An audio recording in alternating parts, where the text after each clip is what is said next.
Coming up on this episode of Don't Panic, we've got a lot of tech news, including data caps for your home ISP. I can't think of a worse idea. We also talk about the end of the video game Blockbuster, Amazon's potential new shipping service, and Twitter taking a beating. It's a packed episode with just two hosts, so you're going to want to stick around because Don't Panic is going to start right now.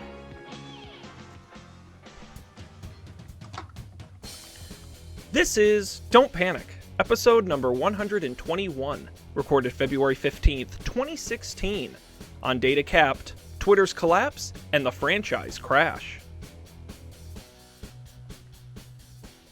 Hello, everybody, and welcome to this episode of Don't Panic, the technology podcast that will cap you at 300 gigabytes. I'm Sean Jennings, joined by Patient Zero himself, Dan Miller.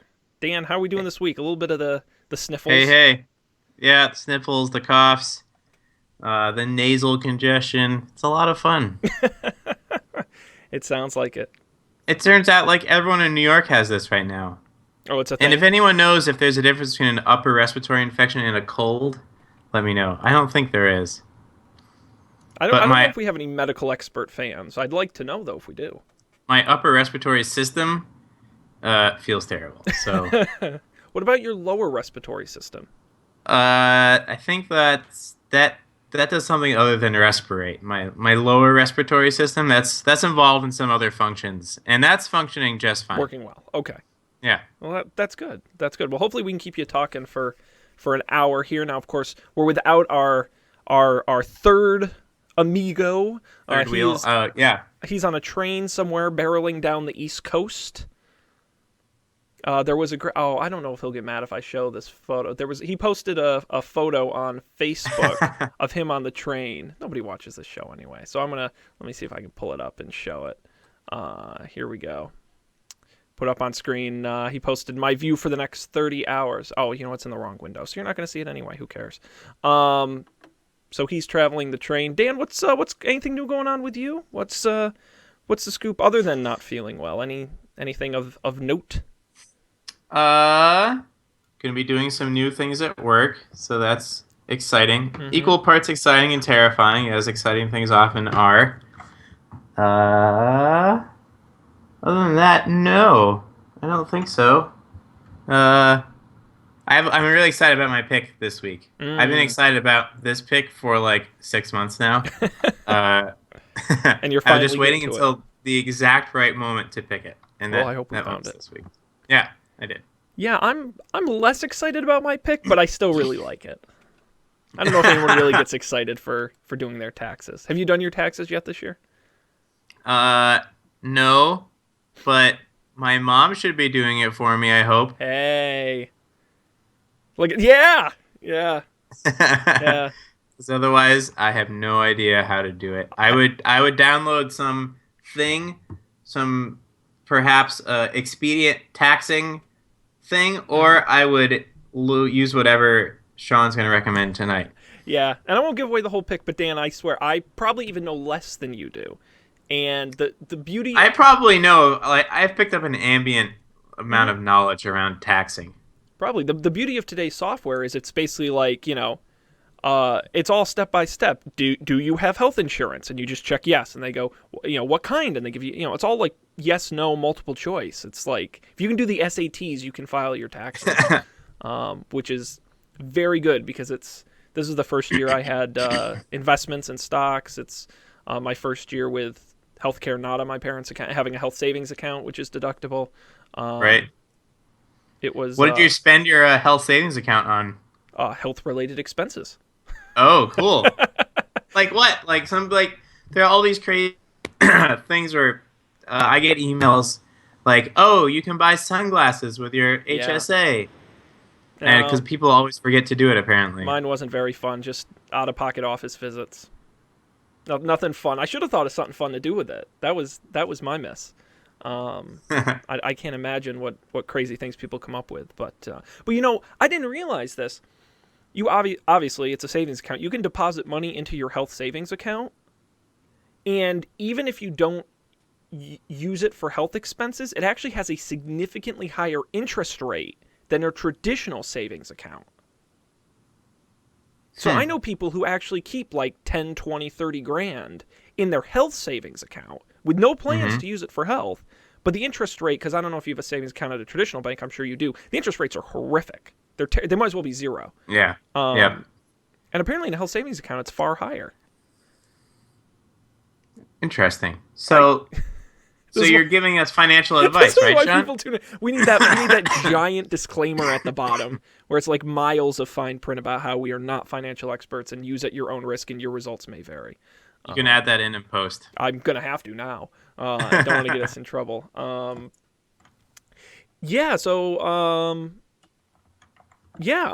no. There's really, I can't think of anything too much technology interesting going on. It's quiet this time of year because you're post Christmas, which is when most of the technology stuff is exciting, and nobody's really coming out with stuff.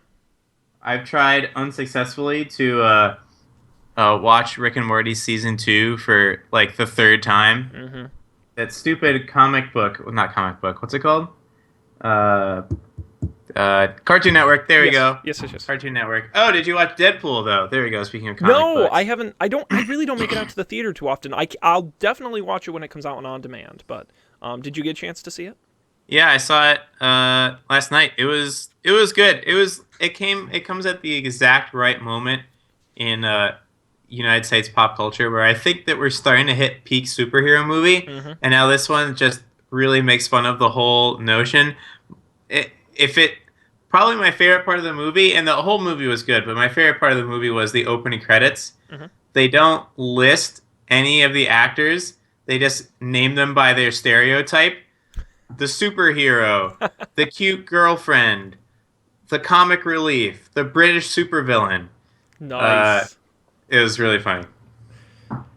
Yeah, I'm excited. And any new take on the superhero film. I feel like Guardians of the Galaxy was a good example of that, where you're taking an established formula and messing with it. I'm on board, so I'm excited to see that. Now, I don't know. Do you have any plans to see? Because as far as I know, the next superhero movie would be Batman vs Superman: Dawn of Justice. Yeah, I've seen the various trailers for that many times, and I'm not that excited. No. I don't know. Batman's cool. Superman, I'm not all that interested in. And the whole premise just seems ridiculous. Like, first of all, there's no way that Batman can beat Superman. Like, if they were actually fighting, he's invincible. So, what are you going to do, Batman? I don't know. I think that DC, has had a really rough time of it. Yes. I saw it with a friend last night. We were talking. He's like, I don't really know what the difference between DC and Marvel is. I was like, well, name some of the movies you've seen. They were all Marvel movies except Batman. Yep.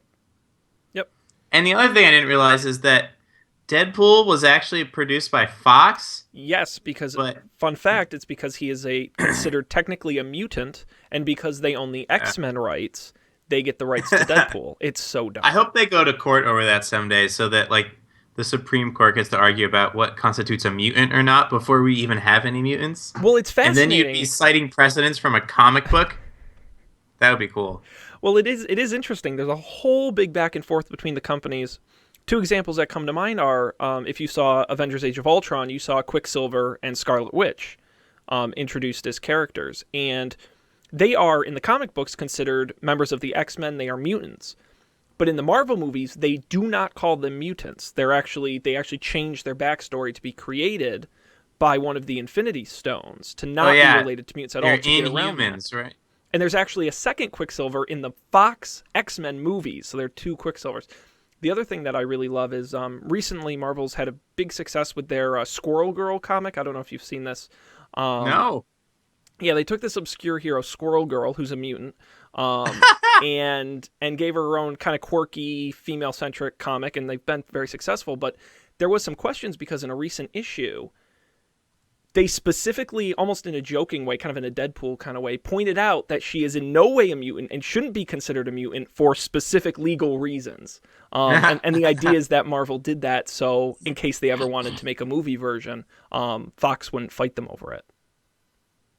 They think that's one of the reasons why Marvel has stopped making Fantastic Four comics. They've actually said they're no longer going to make Fantastic Four comics, and they think that's one way to make sure they never make another terrible Fantastic Four movie. Yeah. Well, we'd all be thankful for that. Yes, we will. We certainly will. Although it is interesting that they can make a good, funny Deadpool movie, because the original Fantastic Four is very similar in tone, where it is very over-the-top humor, very tongue-in-cheek, very self-deprecating, which has been hard to crack in comic book movies. So if Deadpool could do it, there, you never know. Yeah, but I wouldn't get your hopes up.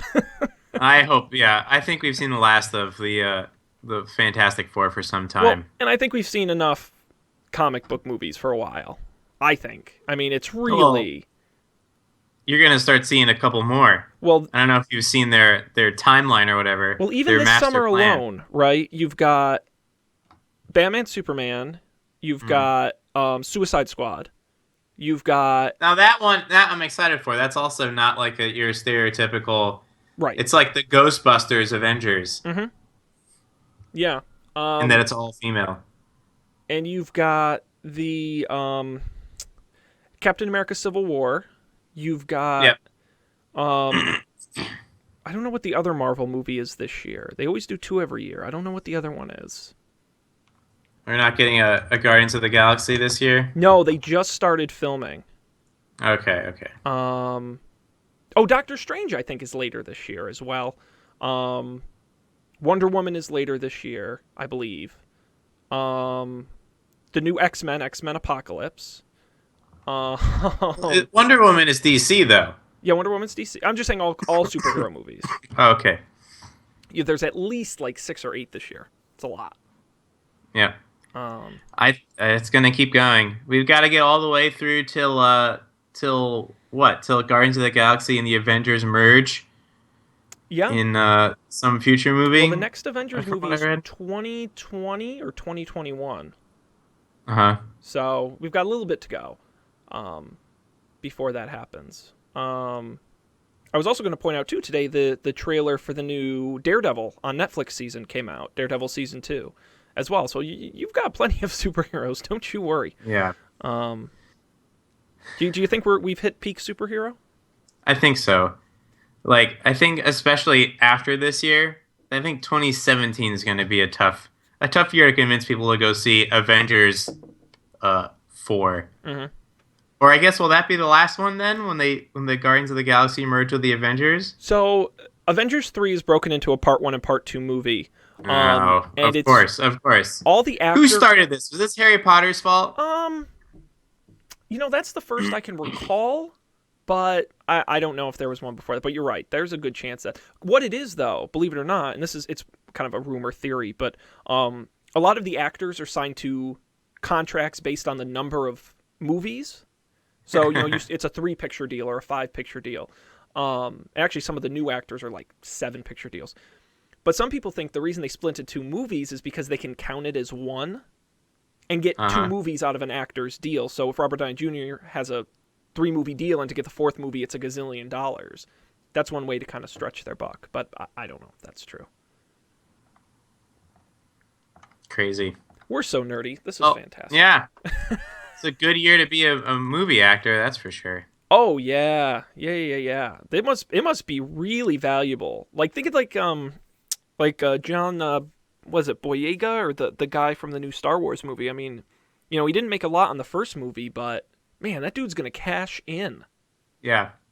Same with Daisy Ridley, right? Is that her name? Yes. Yes, something like that.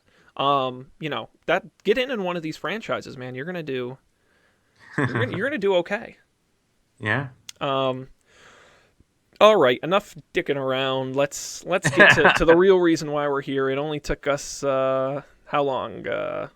Nearly 15 minutes, but that's okay. I thought it was a good discussion anyway. But we're going to talk tech news, Dan. We've got the rundown here. We've got not a lot of stories. I didn't see any particularly huge stories this week. Again, we're in a bit of a lull. Mobile World Congress is coming up in March, so we're going to see a ton of phone stuff, including new stuff from Samsung. So it'll be a bit quiet before then, but we do have some stories here, Dan. Is there anything in particular you feel like discussing here, or a story you don't see here and you want to discuss? The video game blockbuster. I hadn't heard about this. What is the end of the video game The blockbuster? end of the video game blockbuster. I think this is an interesting story. We've talked about it on the show before. Not that we're video game experts, but this idea of a blockbuster video game franchise, right? They say every Call of Duty game makes a gazillion dollars, and to date the franchise has made billions. And you can name Call of Duty and Halo and Gears of War and Grand Theft Auto and games that are in their fifth, sixth, seventh, eighth. I think they've made over a dozen Call of Duty games, right? So it's all about the franchise. And now some of them are being made into movies, including an Assassin's Creed movie that's coming out. They tried to make a Halo movie, didn't work. World of Warcraft's getting a movie. Yeah, It's big that money. looks interesting. I'm really on the fence about it. I'm gonna be honest, because Super on the the fence. trailer actually made me interested, but I'm just concerned Yeah. about that. I don't know anything about World of Warcraft, and it looked really too much CGI for me. It's exclusively CGI. Exactly. So I'm like, Yeah. that's sort of like ultra fantasy, where it's like too fake to be real look. I never cared for that. Yeah. Also known as the last Hobbit movie. Yeah. Well, yeah. Uh, But when you talk about blockbuster franchises, as far as I can think, we haven't really seen a franchise, I don't want to say fail, but certainly miss expectations. Well, recently, Ubisoft, Ubisoft announced that they will not, for the first time in a long time, not be releasing a new Assassin's Creed game in 2016. Their last game, Assassin's Creed Syndicate, apparently didn't sell well enough. They say, quote, "This year we are taking a step back and re-examining the Assassin's Creed franchise. As a result, we've decided there will not be a new Assassin's Creed game in 2016. We're taking this year to evolve the game mechanics and to make sure we're delivering on the promise of Assassin's Creed, offering unique and memorable gameplay experiences that make history everyone's playground." well, I'm not that disappointed because I think the Assassin's Creed games are pretty dumb. And we've talked about that. I remember Colby ranting about the Assassin's Creed games recently.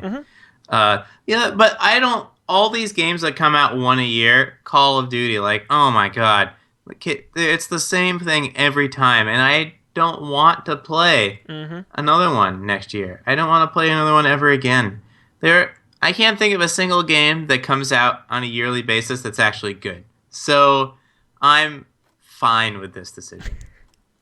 Totally fine. Yeah, it's just weird when you think about this idea of And why does it mean that blockbusters? Why do blockbusters have to come out every year? Like, there isn't a new Avengers movie every year. There isn't a new, as often as it might seem like there is, a new Jason Bourne movie coming out every year. But I will say it was announced this week that over the next, well, no, not this year, but starting in 2017, 2018, and 2019, each year there will be a Transformers movie. Oh my god. See, but those movies aren't good. Well, Good movies don't come out every But- year. We'll see if Star Wars is an exception there's to that. almost a Fast and the Furious every year. Are those good movies? They make a lot of money, Dan, but that's the point. But are I'm they getting at. good? But that's the point I'm getting at. It doesn't matter if they're good if people buy them. Why is it that people buy the same Call of Duty game over and over each year, but don't buy the same Assassin's Creed game over and over each year? Well, because the Assassin's Creed games are even worse than the Call of Duty games. You are not holding back. Yeah, let's look at the Rotten Tomatoes for the Fast and Furious movies. That's 53%, 37%, 28%, 69%. That's pretty good. 36%. Yeah, I'm not holding out for No, Fast. and they're not. Listen, I agree. I like the first. Oh my Transformers. I god! thought All the the rest way were to terrible. 2021. Yeah, Look at this. yeah, and they're spin-off movies, and they're making a whole universe out of it, which is really Yeah. fucking annoying. But I just think about these games and these franchises and the idea that they sell them every year, and I have to separate out the why they do it and the should they do it, right? I get why they do it because they do sell a lot of these games every time, and I think it varies by game. Madden makes sense to put out. Well, actually, no, these days it doesn't make sense to put out. It used to make sense. Now that you can update the rosters online and the game updates itself over the internet, you really don't need a new version each year. They make the rain look a little more realistic on the helmets, and and that kind of thing. But I I can see. To me, it's becomes a ripoff in the Halo, Call of Duty type games where it's like, well, if you want to play multiplayer with your friends, their old version doesn't play with your new one. So that makes sense. But I think in a game like Assassin's Creed, which is really a story-based single player, how many times can you tell the story over and over and do it every single year? I mean, look at Grand Theft Auto. How many years is it between those games? It's many. It's like 3 or 4. It's a long time. And those are good games because they take time, and then you want more. Yeah. So maybe this will mean that the next Assassin's Creed will actually be good. So if so, then I welcome this change in schedule. Well, and I think Apple is a little bit succumbing to this, where the regularity takes out some of the excitement, right? If you know there's going to be an Assassin's Creed game every year, you forget about it. It's like, well, there'll be another one. Yet another new Assassin's Creed game. Even if it was better, would you notice?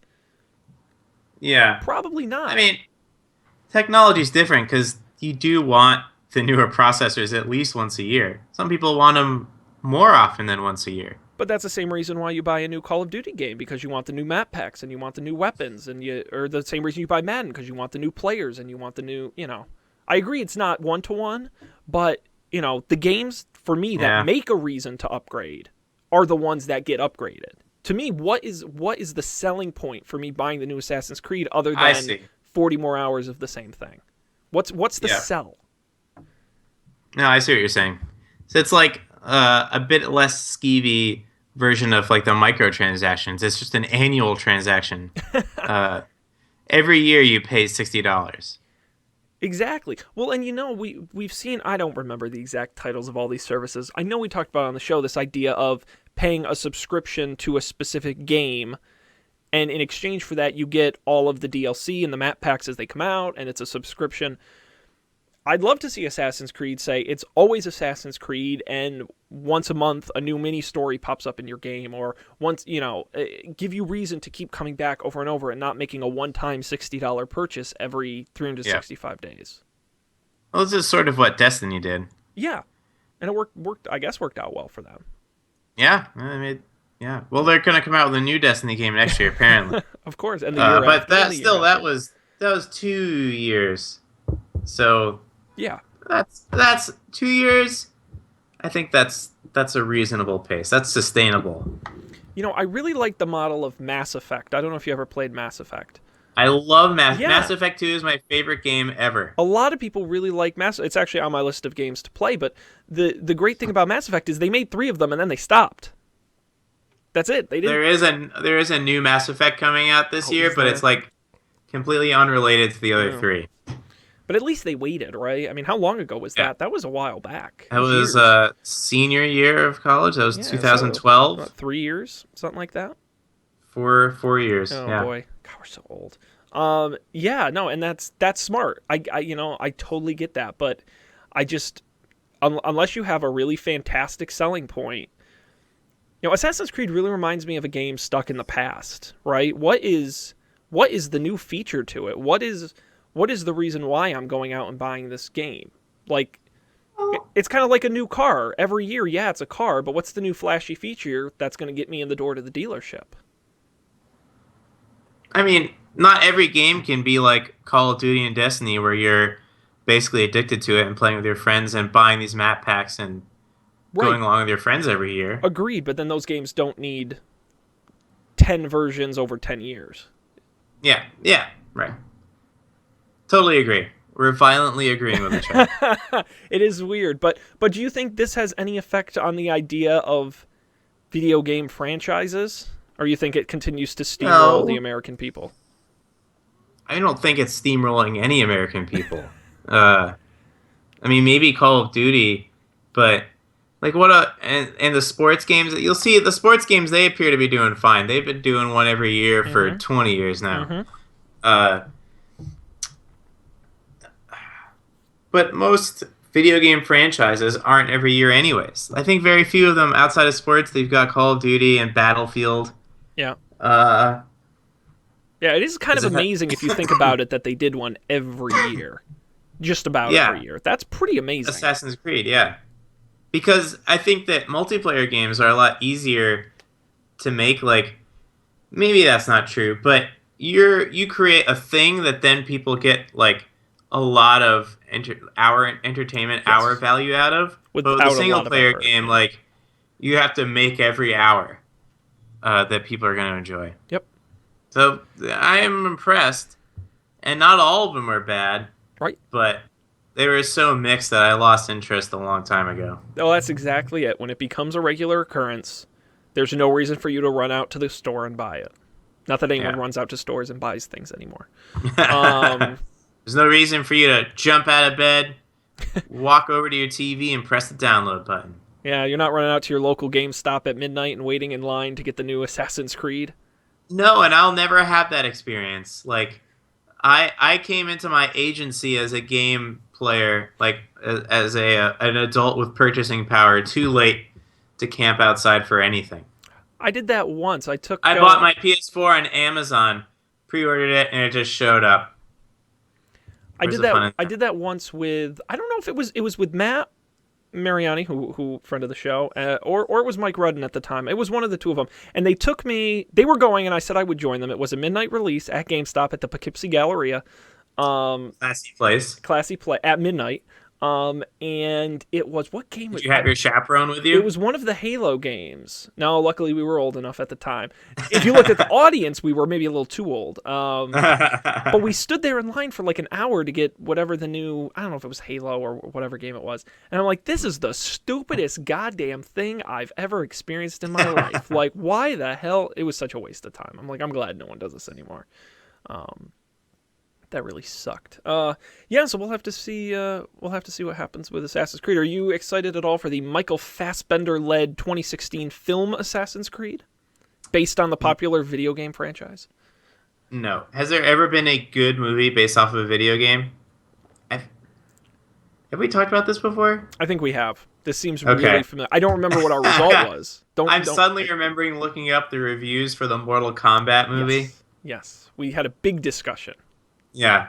So no, I'm not No. excited. But for it might be the World of Warcraft movie this year, or it could be Assassin's Could be. Creed, but probably not. Uh, We'll see. All right, Dan. Let's see what else is in here. I guess I can ask you quickly. Colby and I had literally, I think we did like half an hour last week on the new Twitter Oh. algorithmic timeline. Oh, okay. And I want to give you an opportunity. I've said my piece. I have not tried it, by the way, because I don't use the Twitter app. Is it even out? Well, they're rolling it out, so you might have it. How do I know if I have it? Well, do you use the Twitter app? I can use the Twitter app. All right, you have to use the Twitter app, and then Uh I actually have no idea how you know if you have it. huh. I would assume that it lets you know somehow, but your I guys. still get the while you were away stuff, which has always been useful. Yeah, yeah. So it's gonna look similar. But I didn't know if you had any theories or thoughts or concerns or problems or any big ideas. No. Okay. Here's the thing, like I use Twitter as a thing to read when I have like a minute or less of downtime. And I don't care what it is I'm reading. I'm not reading Twitter for completion, nor am I reading it for recency. I'm just reading it for entertainment. So if they want to deliver me a more entertaining set of tweets when I open it, I don't care. Sounds good to me. You are the perfect customer for that. I could not think of a better customer Yeah. than exactly what you I described. think that's most people though. Like sometimes I think sometimes you do want to see by recency if there's some event. I think a lot of times though when you're doing that you're searching like hashtag Grammys or whatever tonight. If you want to see tweets about the Grammys come in real time, you'll probably search for it. But there might be an option to switch to recency. I could see wanting to do that sometimes, but otherwise, I'm just dipping my face into the Twitter, bobbing for tweets, Mhm. grabbing a tweet apple and taking a bite, and then going home. Yeah, and that's what's fascinating is, a platform is all about the people who use it. We already talked about this last week. I follow about, I don't know what it is today, 560 people, give or take. And I read probably 90% of those tweets. Wow. In timeline order, unfiltered. And I like I it wonder if that way. yeah, I'm following 561, but I wonder how many tweets I get in a day. I'm sure it's a lot. I know it's a lot, but it all depends on who you follow too. If your followers tweet Right. a lot or not. But I know I get a lot, and I read all of them. But that's why I like Twitter. And why I hate Facebook is because I never see anything good on Facebook because its algorithm blows. Um, I I will say that Facebook always shows me what I want to see. mm. I very rarely feel like I missed something. Oh, missing things, no. But I just don't follow enough people, and there's not, like I said, most of the people I follow on Twitter aren't friends. They're, Right. and when I do follow friends, they rarely tweet. Like you, Dan, you don't tweet very often. I don't tweet Well, very often.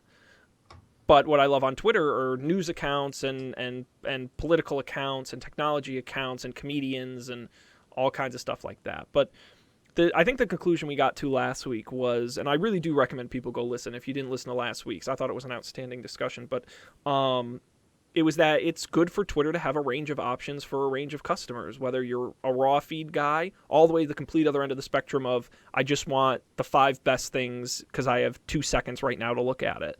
But also stuff in between where it's, hey, Sean, here are 20 accounts that tweet a lot, but you very rarely interact with them. Would you like to unfollow them? And clear up some junk in my feed and things like that. Like, I want more options to make my timeline better that don't require a complete extreme on either end. But it's good to have options. And it doesn't seem like the world is ending now that it's out, so.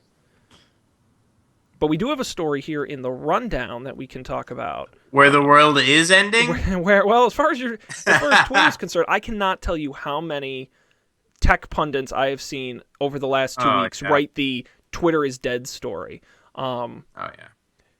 And part of the reason they're writing that is because Twitter released their earnings this week. Dan, you want the good news or the bad news first? Hit me with the bad news first. I want to hit you with the bad news. Twitter, if you look at their active monthly users, they're flat quarter over quarter. Once you include international users who just have the SMS version, they actually lost 2 million users. This is the first time in the company's history they've actually lost subscribers quarter over quarter. Now, would you like the good news? Sure, but then I have a question about that. All right. Revenue grew by 90% compared to the same quarter last year, while losses shrunk by 27%, and that their base of advertisers grew 90% from the year before. So they're making more money, but on less people. What's your question, Dan? Oh, how do they define subscribers? In terms of... Like, you said active monthly users. Is that what you said? So it's the first time that active monthly users has gone down. Yes, monthly And active users. Monthly active users. And do they define what it means to be an active user? I don't know if they do in this article. I'm sure they do somewhere. That is a good question. Yeah. Yeah, doesn't really say. Yeah, and I don't think, that's really their statistic. And that's why it's more valuable to look at it comparatively than it is on its own. I would guess it's people who log in a certain number of times per month are considered active. But there's this great chart. I'll put it up on screen for the folks at home that show the bar chart of the quarter over quarter growth. And you can see a pretty obvious trend line going down and down and down and down into 2015. Now, this is growth you're looking at this chart. So it doesn't mean they're necessarily losing followers. It just means that their growth has now flattened. Which is bad, because what is the number one most important thing to a social network? Active and users. Wall Street. And Wall Street. Oh, my goodness. I mean, honestly, it's amazing that a company grew revenue by 90% year over year, and yet their stock tanked because they announced they lost less than 1% of their user base. Yeah, it's all weird. Capitalism is like pretty messed up. You can be a successful business, and that's you can't just be a successful business. You have to be a wildly successful business for you to make money on the stock market, which is like a totally BS thing anyways. Yeah, the It's a Ponzi scheme. I mean, these days with the stock market and their algorithmic instant transactions and there was, what was it? There's that famous story of the AP, the Associated Press, accidentally tweeted out that Barack Obama had been assassinated, and they retracted it within like a minute. It was a total mistake. But the stock market algorithm system scanned Twitter for national events and actually crashed our stock market. It dipped very quickly and came back up. It actually crashed our stock market automatically with nobody touching anything based on a bad tweet. I mean, Yeah. It really is a very disturbing system when you look. And then there was when Knight Capital went out of business because of a bug in their algorithmic trading system. Mm-hmm. Just boop, I mean, a couple seconds later, and you're done. And everyone that invested money with them lost all their money. Yep. And even overall, outside of that, we've seen tech stocks taking a real beating. Apple's way down. GoPro, we've talked about on the show, has really been hit quite hard. It's generally not been good for tech stocks in general. But I'm more interested in this together with the algorithm story. I don't want to ask the question, is Twitter dead? Because I think we would both agree that's not true.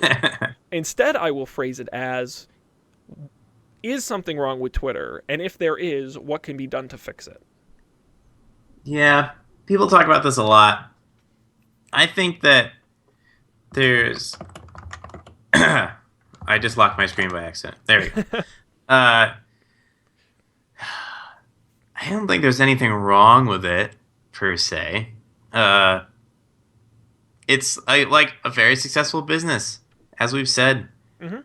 I think that what's wrong is the expectations, both from places like the stock market and I think also from within the company. Obviously, there should be an advertising component to Twitter's business, but I think that a lot of this other stuff, like the moments stuff, I don't really... And I don't know what the answer is, but none of this stuff feels like, when I've seen it, I've gone like, aha, this is clearly in the Twitter, in the vector of Twitter. Like, this is something that really makes a lot of sense to have here. And they've done a lot of things like this. Their old music app, what was that thing I called? forgot about that. Yeah. I think it was just Twitter Music, but yeah, that's right. Vine is the best example. Vine makes a lot of sense. Mm-hmm. It fits really well, and it's awesome. I go on Vine all the time. Not all the time, but I go on Vine, and I'll go on for like a half an hour and like go through all the stuff I missed, find all these crazy things. Yeah, it's nice. You're the person who showed me the owls, right? Yes, that's right. The owls, amazing. Yeah. So I don't think there's anything wrong. I just think we haven't really figured it out yet. And it also sucks that there isn't a place for a company like this. Yeah. Yeah, I think Twitter is experiencing what all social networks experience, which is when does growth stop becoming a key metric, right? When is your network big enough? And some would say it's never big enough. But at some point we have to admit to ourselves, maybe it is There big are enough. only so many humans. I mean, well, if you ask And Facebook, we're not being born at a fast enough rate for the stock market. And I agree. I don't think some of these companies realize that, and I don't think investors realize that. And Facebook comes out and said we had, for the first time ever, 1 billion people actively using our service on a single day. People will say that's not big enough. How do we get bigger? And I'm all for growth, but what concerns me about, you talk about moments and music and some of these things that have half worked out, not worked out for them. Yeah. To me, Twitter's current strategy is focused on getting new users and not supporting their current users. All the time on Twitter, I see people complaining with a list of things that they would like Twitter to do, like the ability to edit a tweet after you post it. Why can't we do that? Like, that's, to me, is a no-brainer, right? And there's a whole, like we talked about before, a better organization of the timeline or some of these things. Although I don't know if algorithmic, I think that's more towards new users. But I just think the difference is that when does Twitter decide, instead of putting resources behind getting new users, let's focus on keeping and supporting and making our current users happy and enjoy our platform, because And using it more, because using it more. isn't it the case that a lot of Twitter users don't use it all that much? Not Like nearly as they're much as very Facebook. passive. They're very passive users. And people who are passive won't spend as much time staring at your ads. Mm-hmm. And assuming Twitter has an audience they're happy with and their advertisers are happy with, it's more valuable for them to have that audience stay on the site longer than it is to have more people to stay on the site shorter. Because shorter time, no matter if you have more people, they're just going to see less ads. So even fiscally, it makes sense to really support the current base you have and make your apps the best. Because when I use Tweetbot, I don't see ads on Twitter. So they're not making a dime off me. So if the Twitter app were better and had some of the features I get in Tweetbot, then I would use it. Yeah. I have a question for you. I've noticed that Instagram ads have gotten really good. Yes. Like the Instagram ads that I get are super relevant. They're well formatted. They're interesting to look at. It's amazing. And I don't get all that many of them. Like I get a couple a day. I'm scrolling through right now. There you go. Got one. They look good and they fit and they're interesting. Yeah. And I can't say the same about Twitter ads yet. Yeah. And Twitter, to be fair, I mean, the problem is their ads are trapped in the 140 character limit. So immediately you're in many ways limited to what your ad can be. And unless they come up with a better way to do it, I don't know. The interesting thing about Instagram ads is that Instagram has such a tight grip over their ad network, like I've seen very rarely on a lot of these platforms. Like, it's not that they hand approve every ad, but they almost do. And they have all these guidelines about your ad can't have any text in it where it says, the link to your website or something like that. It has to be artistic. It has to be, all these things to purposefully not make it an ad. I think they have one of the better ad experiences personally. I think you're right. Oh, yeah. And I do think it's more relevant, and I don't know what their results are. I'm sure they're at minimum encouraging. But I think Instagram is a great example of a platform that focuses on supporting their current users. Just this over the last couple of weeks, we've seen them roll out multiple account support. We've seen them roll out just today or yesterday, they rolled out video view counts. So if you post a video, you'll be able to see how many times it was viewed. Oh, cool. I didn't know that. I very rarely post videos. Yeah, and these are things that will not bring in new users, but they are things that will really help existing users, and I think that's really a powerful thing. You cannot forget about that audience, and I think Twitter's really a stagnant platform that I think really is missing features that don't change the platform but make it better. That's my view. But no, Twitter is not dead. Stop saying Twitter's dead. Twitter's not dead. Get over it. Nothing is ever dead on the internet. It's not dead. Are they happy on Wall Street? That's another story. But apparently not. But this is not a Wall Street show for good reason, as we discussed earlier. When you have to say that twice in one show, Sean, we might have to rethink our position here. Yeah, we have talked a lot about finances today. Right. And my pick also includes it, so we're not done yet. But before we get to that, we have time for one more story. We did a lot of time on this other stuff. We've got, or we can just do a quick summary of all of them. We've got data caps being tested by CenturyLink, currently being tested by Comcast in many cities, limiting you. Okay, so let's do the data caps one. All right, let's do the data caps one. I believe we've talked about it on the show before, though it has been a while. Comcast, AT&T, and other smaller internet providers have been doing it for a while. This week, CenturyLink announced that they are looking into data caps too. Quote, our competition is using metered plans today, and I think it's an area we have to explore and consider. They intend to start trials likely later this year. Comcast has been rolling them out city by city in a more limited basis, which is quite interesting. As far as Comcast, so I'll just give you, we don't know the details of CenturyLink. They haven't said it. However, already, if you're a Comcast subscriber in certain parts of Virginia, Tennessee, Arkansas, and Louisiana, you may already have a 300 gigabyte monthly cap with an extra $30 charge to go unlimited or an extra $10 for every 50 gigabytes over that 300. Although it changes a little bit by region. Exciting. Yeah, isn't it? So I stayed in New Zealand where they had data caps. Mm-hmm. All ISPs had data caps, and it was terrible. No one would pony up. So the way it worked is when you went over your data cap, you could still use the internet. It just got slower, Mm-hmm. sort of like how some of the cell phone Throttling. data caps work here. Mm-hmm. And I was staying with a bunch of college students, so maybe that was why, but no one would pay extra to get a higher data cap or no data cap. They would just get the slow internet, Mm-hmm. which is terrible. Mm-hmm. It makes your service look bad. It makes the internet not work that well. And I thought that New Zealand just had terrible internet, which might be true. It's a small island. It's true. Yeah, it was not fun.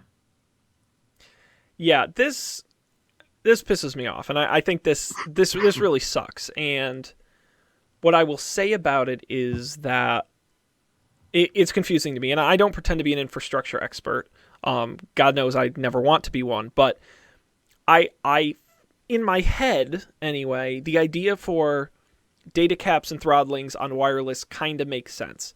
Towers can only handle so much traffic. There's only so much aerial waves. I don't know how it works. Tower overload, whatever. I'll let you have that one. But nobody has been able to explain to me how our on-the-ground transmission system requires a data cap to provide a better experience to consumers, and that it is not just a money grab by ISPs to upcharge you for something you should get anyway. Yeah. Well, I have to wonder, because I actually don't know, but I'm pretty sure I don't even use 300 gigabytes a month. And I'm a pretty heavy internet user. So who are these people that they're targeting? Like 300 gigabytes is a lot. It was way more than what they gave you in New Zealand. It was like 50 in New Zealand or something insane like that, which with like a house of 5 people does not go very far at all. Well, I will say, I read an article a while back, and I don't remember the details of it, but that there was a gentleman who is in the U.S. and is being capped, and they claimed he went over his cap. So the following month, he put a tracker on his internet usage and found they vastly overestimated the amount of internet he used. Now that's one specific case, and it doesn't indicate, a trend, but it depends on how you define these things and how these, is their tracking accurate? And I just don't know why. Like, if they could tell me, Sean, so many people are using the internet now to pump so much data, the copper wires in the ground can't handle it. So we put these caps on to deliver a better experience to you so your service isn't interrupted. I will say, fine. I get it. You can do it. Nobody has made that argument. Like, why?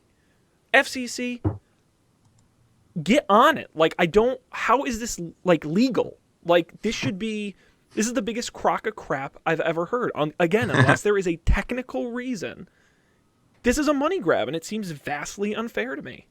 And it really bugs me. I'll let you have wireless. I've had unlimited internet at my home for 25 years. I don't know why all of a sudden you're putting a cap on it, other than to get money out of me. So I will say, in December I used 275 gigabytes of bandwidth. I didn't know. Yeah. High def streaming and downloading, and I mean, I upload gigabytes of files every week doing the show. We're streaming to Twitch right now. I mean, it really eats up data more than you'd think. So I think it's just absolutely insane. As if internet service isn't overpriced enough already. This really pisses me off. Yeah.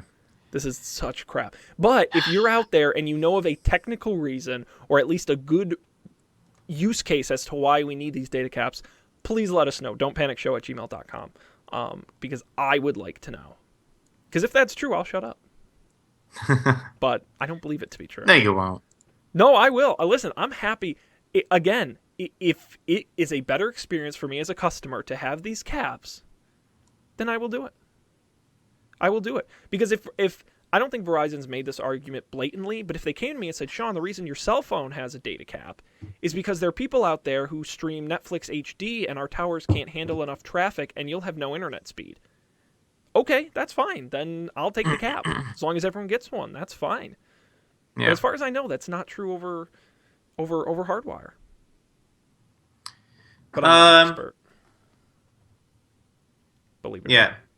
So there has to be a throughput limit, right? Sure. Like at a certain point you need to buy more hardware. Sure. That is true. But they don't. But What confuses me is, but they don't throttle you. So they're not even slowing you down. They're just charging you for more. yeah, you're right. I get the You're right. throttling It's piece. Yeah, And actually, yeah. by the way, ISPs do throttle you because at peak internet times, your speed will go down depending on where you live in your ISP. Sure. So you do, and that's in a not way, so get much throttling as it is. congestion. Yeah. Yeah. Yeah. Yeah, and it's not on purpose. It's just part of the system. But Yeah. it's built in. It's designed to handle that. Yep. Oh, Well, I'm so let's mad. hope. I'm going to lose some sleep tonight over this. This is ridiculous. Comcast, don't be buttholes. All right. well, there are always going to be buttholes. I know, but why you gotta just throw one more and pump another $30 a month out of me? It's just such a, it's just dumb, dumb. Although I will say, I did see the other day, and which actually made me pretty happy. AT&T is promoting their new, if you bundle it with DirecTV, your wireless service, you have unlimited data. I don't know if you've seen their ads they're running. But because of a lawsuit, now on the ads, it says in pretty big print, after 22 gigabytes, your speed may be throttled. Right in the ad. Good, not even fine print, bigger than fine print. And actually, I'm pretty happy about that. That's being honest and upfront about it. Now, I know they legally have to, but I'm at least happy to see that they admit it's not unlimited, unthrottled data. And I was happy to see they're being upfront about it. So at least there was something. Yep. Whatever that. Yeah, that is nice. Yeah. I agree. Throttling's fine. But yeah. Always give me the option to pay for more. I think that's one of the problems with the cell phone plans is, oh yeah, you can get up to 10 gigabytes, but you can never have any more, no matter how much you pay us. Yeah. Well, take their money and build better stuff then. Like, don't just sit on it. And although, to be fair, like that is the problem we have with the land ISPs is that they're not improving anything. That's why you can't get Verizon Fios anywhere. Yep. Which sucks. Yeah, it's and the problem is it's wildly inconsistent ISP to ISP, wireless and wired. There's no, you can pay for extra data on one carrier but not another, and it's just, it's a really broken system. Yep. Anyway, let's turn this into a more positive note. We're going to move on to picks this week, and we both have picks. Well, at least a pick Dan's. I'm excited to hear what Dan has because you've been waiting for a long time. Okay. To share this with the world. So, what do you have this week? Okay. Let's see if this is gonna work. I'm gonna try something crazy, Sean. I'm gonna try to play music through my Skype thing. Oh boy! All right, I won't stop you. Can you hear anything? No. Okay, never mind. But I can play. If I send it to you, then you can play it. Yes, I can, but you won't hear it, so you'll just have to trust that I'm doing that. I'll trust you. Oh. So there's this really cool band, 2016 or 2015 Grammy Award-winning, just tonight announced Grammy Award-winning band called Snarky Puppy. They are a massive band based out of Brooklyn. They are like part jazz band, part R&B, part funk, part gospel choir, part orchestra. Like 40 people are in this band, and they record some really wild albums with like funk music and R&B music and Middle Eastern music and like Brazilian music, and then they just came out with a new album, which is really cool, called Family Dinner Volume 2. And what Family Dinner albums are they get a bunch of artist friends that they have, some of which are really famous. They put them all in a room for like a week, and then they record what happens. So you'll get R&B artists collaborating with Swedish fiddlers to make this really weird song, and they recorded it in this church in New Orleans. The sound is really beautiful. There are a bunch of videos. I would highly recommend checking out the YouTube videos for Family Dinner Volume 2, because you can sort of see how spontaneous it was and how much fun they're having. So they're a lot of fun to listen to, a lot of fun to follow. They clearly just really like making music and having fun. Every album is totally different. So they don't, like, people really like their funk stuff, and that's what they got known for, but they like to try all sorts of things. One of my favorite, there's a Appalachian folk singer, and the Swedish Fiddlers collaboration is really good. There's another really good one, is this guy, David Crosby. Do you know who David Crosby is, Sean? You know, it sounds really familiar, and I can't put my finger on it. What famous band in history had the word Crosby in it? Well, that would, of course, be The Crosby Show. No, no, Crosby, Stills, Nash & Young. Yeah. So David Crosby of Crosby, Stills, Nash & Young fame does a duet with this super young, like, teen star British piano player. You couldn't find two more opposite people, like a punk teen pop star and this old, grizzled, hippie, poofy, white-haired guy singing like a folk song, and it is really beautiful. So check out Snarky Puppy. It's on Spotify and Apple Music, YouTube, all the things. Especially check out their new album, Family Dinner Volume 2. Grammy Award-winning band, 2 years in a row. That's awesome. Dan, you have been mentioning these guys for quite a while. Oh, I actually didn't believe they were a real band until you insisted they were a real band. But I just listened to them for the first time on YouTube, and we played a little bit under you while you were talking. And I'm on Amazon right now buying their album. So nice. Good job. You did it. You should be super proud. They're playing in Boston on April 4th. Ooh, pretty tempting. Something like that. Pretty tempting. Yeah, this is fun stuff. So, yeah, check it out. Snarky Puppy, of course, we'll have the link on our website, don'tpanic.io, as well. Check that out. Very cool. My pick, considerably less cool, like to an order of magnitude like we've never seen. But mine's practical. So, my pick is H&R Block. Now, you may have heard of them. The fine tax people at the H&R Block, and and it's tax season, right, Dan? We have, what is it? April 15th is your closing date, something like that. Something like that. So you still got a little time left. I am a fan. Actually, two reasons. I like doing my taxes early for two reasons. One, I actually read today, you're less likely to get your identity stolen if you file your taxes earlier. Because it actually, what apparently scam artists do is they go in, they steal your identity, file your taxes on your behalf, and take your money.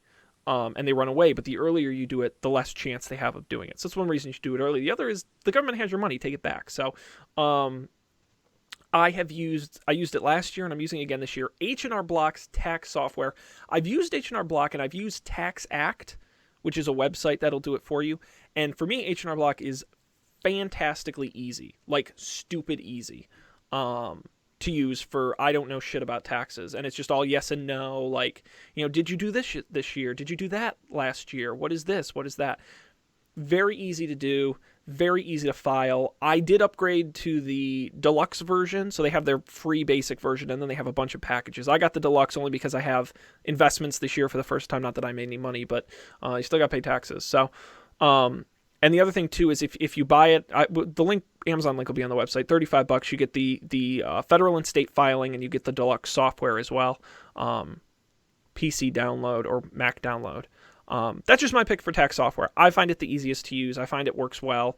And what's really great is keep an eye, flag the prices. And I tell you this because I actually got it. The deal is done, so you can't get it anymore. $34 is pretty good. I actually got it for $22, the exact same package, because Newegg had a 50% off coupon. So keep your eyes peeled. It does go on and off sale, so you might get it for even less. But even at $35, just to file for your state alone is like $30. So, and that's included. So you're basically getting the software for almost nothing. Real-time feedback, April 18th this year. 18th this year. Okay. Well, those 3 days won't matter when you get it done nice and early with H&R Block software.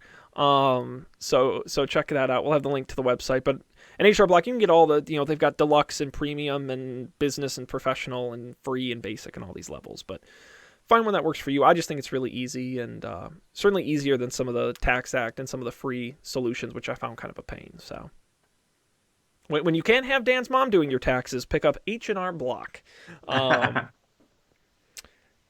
All right, that is it. We've got fun music and tax software for you here on Don't Panic. And that concludes this episode of the show. I'll remind everybody, of course, don'tpanic.io is our website. You should go there. It's got all of our past episodes, the picks from this week and all the past weeks, and, of course, links to subscribe and follow on all the different sites. I will quickly plug at Don't Panic Show on Twitter, don'tpanicshow@gmail.com for email. And please do subscribe on all the platforms, iTunes, Stitcher Radio, via RSS on the website, most major podcast apps, and of course on YouTube, where we're doing video, 720 PhD, fun graphics. We play videos and music and all kinds of stuff. It's a really fun experience to check out the video version. So you can do that on YouTube as well, youtube.com/don'tpanicshow. Let's see, what else, Dan? What am I missing? Oh, one thing I forgot to mention about Snarky Puppy. They record all of their albums in a studio, but they bring a live studio audience into the recording studio so that technically every album is live. They do it in one take, and there's like clapping and interaction with the audience and people whooping and hollering throughout. Yeah, it's pretty cool. This is going to be nice. I'm excited. Couldn't tell. I'm pretty obsessed. Yeah, this is going to be fun. I'm picking up the CD version so I can listen in my car. Nice. So that's going to be fun. And one other thing I will mention, GameNights.tv. You should go there, listen to Dan, myself, Colby, and Matt play Dungeons & Dragons. We had a couple fun episodes that will be going up this week, next week, and so on until we're done with the game. So check that out as well. Colby will be back next week. We'll have the full cast to talk more tech news. On behalf of a wheezy Dan, this is Sean, thanking everybody for joining us, and hopefully we'll see you next week for a brand new Don't Panic. See you then.